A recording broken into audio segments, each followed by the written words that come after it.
video, we will be talking about how to organize your Quizlet and how to use it to maximize your ability to learn language fast.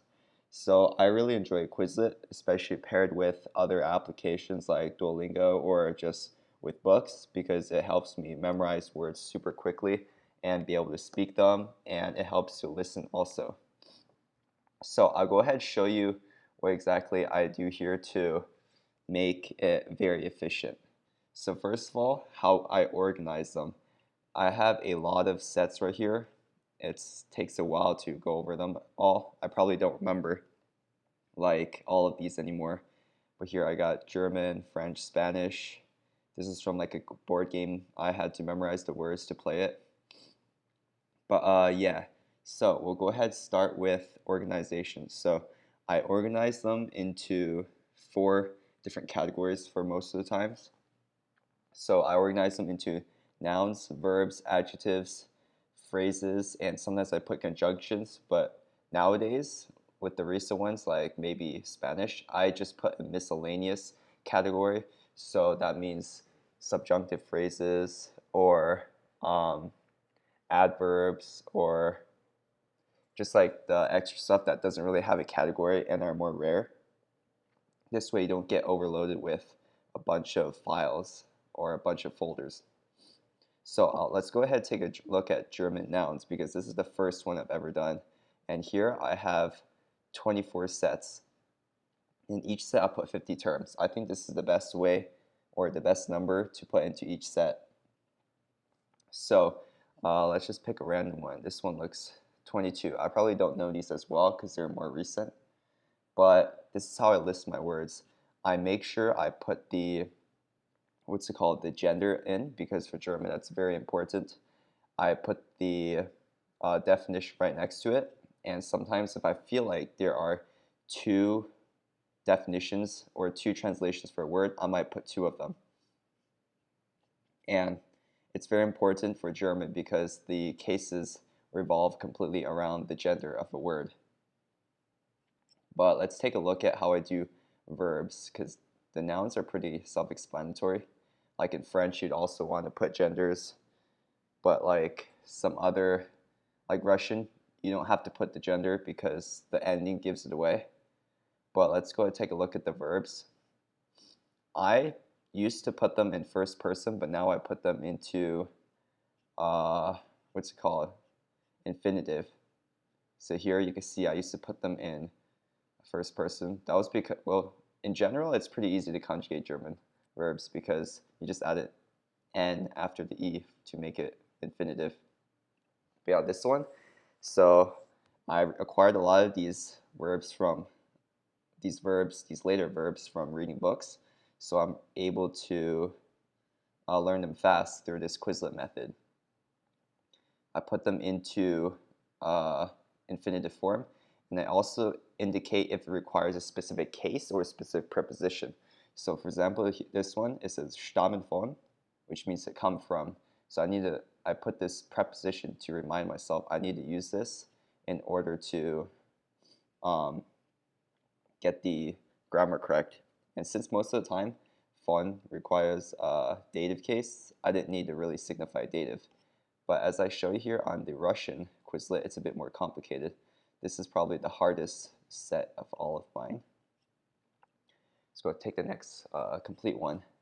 So for the Russian one, I went ahead and put the stress and the perfective and imperfective case, followed by the infinitive or with the infinitive.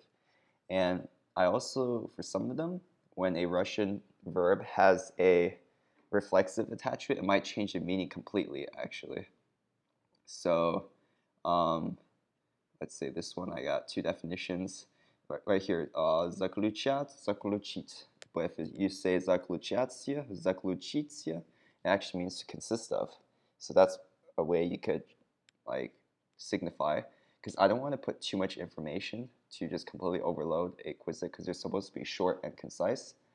But yeah, I found this the best way. It took me a while to really organize my verbs as well because I had to do a lot of research on Russian verbs, It's not like other verbs where they're easy, because some of these require like strange cases, like some require dative, some require genitive, some require like instrumental. But I'll go ahead and make a video all about Russian cases another day, or Russian verbs specifically. So this is how I memorize them. This is the juicy part. So let's just go to German nouns again. Pretend I kind of forgot, or let's just say it's my first time doing this one. So the concepts of these words are very random, because I just found them lying around. So what I first do is I set it to no shuffle, and I set it to English to German. So I actually remember this one. It's die Tastatur. I actually forgot this one, so I'll go ahead, check it out. What is die Zwischenablage? So whenever you hit a word that you don't know, you actually want to head back to the original one and then try to memorize it from the beginning. So I remember die Tastatur, die Zwischenablage. Okay, die Nachricht, I believe. All right, das Fieber. And you get the deal. Pretend I didn't know this one, but I do know it's das Gewürz, I believe. If I didn't know that one, I would start from the beginning, and then I would memorize these again. I'm wearing headphones right now, so you can't hear this playback, but here you can turn on the audio, and you can have it play back to you. Most languages on Quizlet do have a voice, but some don't, like Norwegian is one I feel like they really should have, even though I don't study it. But yeah, it helps your pronunciation also. And essentially what this does is, as for speaking, whenever you're talking, you would see these giant, bold, like, letters in your head, actually, and you'll actually trigger a subconscious habit of repeating these words back to yourself or out loud, so that you can speak very quickly. Like if I want to say the keyboard and the clipboard are here, I'll be like die Tastatur, because I see this giant word, the keyboard, right in front of my face, and I remember it later on through multiple repetitions. And I remember die Zwischenablage because I repeat it so many times. Like by the time you get to maybe like 8, 19, or all the way to 40, I don't know why they wouldn't let me skip anymore. But yeah, eventually it triggers a subconscious, what's it called, reflex of you to speak very quickly. And then once you get them all correct the first time, you go ahead, shuffle them, and see that you're just not memorizing the sequence. Once you get that down also, you're pretty much done. You could go ahead, take a break. And then the next day, what I usually do is I go ahead and reshuffle it, and then I try to get them all correct again. But to help your comprehension, you actually want to change it backwards, because you'd be surprised how many words you don't know once you flip it to the other direction. I'm trying to remember. This is the Proviant is the provisions. The Atem is the breath. The bathtub, is it? Yeah, okay, so I seem to still remember these, but I'd say every month, or not every month, every once in a while review these so that you remember them. I'd say after reviewing them 3 times within 3 months, you won't ever forget these words again. Unless they're like extremely rare, like let's say, what's a very rare word here that I probably would never use? Probably like the caterpillar, die Raupe.